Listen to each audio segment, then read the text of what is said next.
মালের তো ডেট নাই। পানির কোন দিন দেড় যা তোমার সবাই আল্লাহ ধরতে দিয়ে হাসপাতাল নিয়ে যাই। আমরা ব্যয়বহুল চিকিৎসা, খরচ লাগবে অনেক।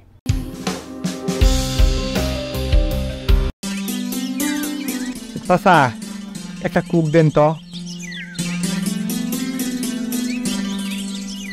নো বাবু,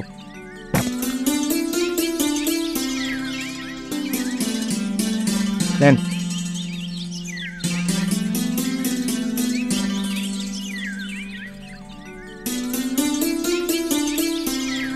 কি ব্যাপার আজকে ঠান্ডাটা এরকম লাগতেছে, ডেট নেই নাই। চাচা মালের তো ডেট নাই, মাল না আমার মাল নাই দেন।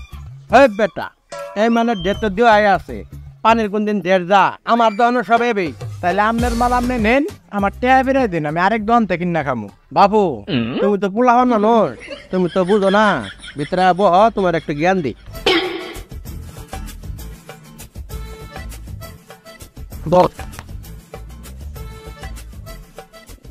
বাবু এটা কি দেবা না তুমি জানো? একটুখানি পানি, এলাখানি চিনি, এলাখানি কেমিক্যাল, এলেমেলে কোনদিন দেড় যা, এলেমেলে দেড় যারে।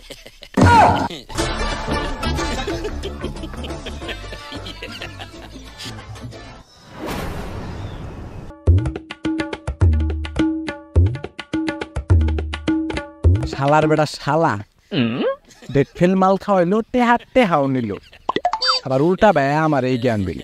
খারা তোর একটা শিক্ষা দিতাস।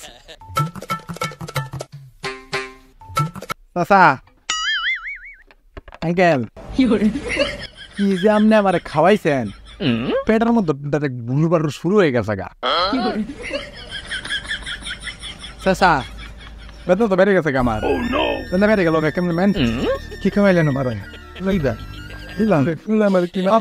তোমার সবাই আল্লাহ ধরতে দিয়ে হাসপাতাল নিয়ে যাই। ভাই আমার টিউসডে সমস্যা কি আপনার? এইবারের কাম দিয়ে নাকবো বুঝছি। কে পাশে ব্যথা করে? বেদনা বেড়ে গেছে গা। আপনি কি খাইছিলেন দুপুরে? এই বেড়া ডেট ওভার কুক খাওয়াইছেন, এই জন্য তো অনেক কোনো কিছু বোঝা যাইতেছে না। বেশি খারাপ লাগতেছে আপনার? একেবারে বেদনা বেড়ে গেছে গা। আপনার তো অবস্থা খুব খারাপ। আপনার ব্যয়বহুল চিকিৎসা, খরচ লাগবে অনেক। ওষুধপাতি কি এখন নেবেন?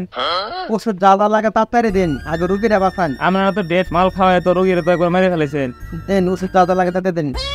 প্রেসক্রিপশন করে ফেলছি, শুধু আমি ওষুধগুলো আর এত ওষুধ খেয়ে এগুলা দিছি, এগুলো খাওয়ান পরে আরো লাগতে পারে। কত টাকা হয়েছে? আপনার বিল বেশি হয় নাই, মাত্র 6,000 টাকা হয়েছে আপনার বিল।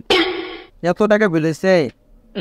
তাই তো কম হয়েছে। আপনার তো বিল আরো লাগবো, এগুলো খাওয়ানোর পর আরো লাগবো। আপনি গতকালকে আবার আমার সঙ্গে যোগাযোগ করবেন, এই ওষুধগুলো তাড়াতাড়ি রুগীরা খাওয়াই দেবেন। 30 টাকা চাইছিল, এটাই তো ভালো। 6,000 টাকা দেওয়ার লাগলো। আসসালামু আলাইকুম গাইস, কি অবস্থা সবার, কেমন আছেন সবাই? তো আজকে আমরা একটা ফানি কন্টেন্ট করে ফেললাম, যেটা শুধু বিনোদনের উদ্দেশ্য করা হয়েছে। কেউ ভাই সিরিয়াসলি নেবেন না। এখানে আমার বড় ভাই আছে, মানুষের চিকিৎসক না। ভাই দু একটা কথা বলবো, একটু শুনি।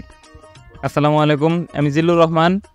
আমি এসএ জেনেটিক্স অ্যানিমেল হেলথের এসএ কোম্পানির একজন নিয়মিত এআই কর্মী। আমি 4 নং গৌরীপুরে আছি। আপনারা স্ক্রিনে দেওয়া নাম্বারে আমার সঙ্গে যোগাযোগ করতে পারবেন। এখানে উন্নত জাতের গাভী দ্বারা হিটে আনা বকনা এবং গাভীকে প্রযোজন করানো হয়।